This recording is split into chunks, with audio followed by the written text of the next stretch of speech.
People have this reoccurring nightmare that there's some thing, some force that's got a hold of them and it's holding them down and they can't break free. No matter what they do, they can't break free from that force.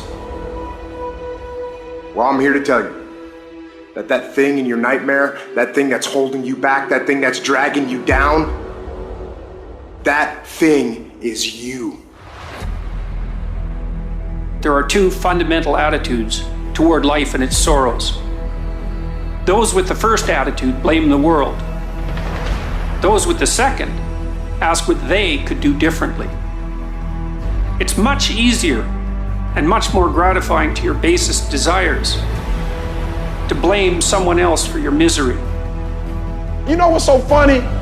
We want people to make guarantees to us, but we're not willing to make guarantees to ourselves. And that's the problem with some of you. You always want to blame other people. You owe you an explanation. You need to look at yourself in the mirror and say, why are you only giving 50%? What's wrong with you? You need to put yourself on punishment. You need to tell you no more TV, no more snacks, no more desserts. No, we working out now. You need to tell you that you owe you something. Every day I demand more from myself than anybody else could humanly expect. I'm not competing with somebody else, I'm competing with what I'm capable of. My number one competition is me. It's always you versus you.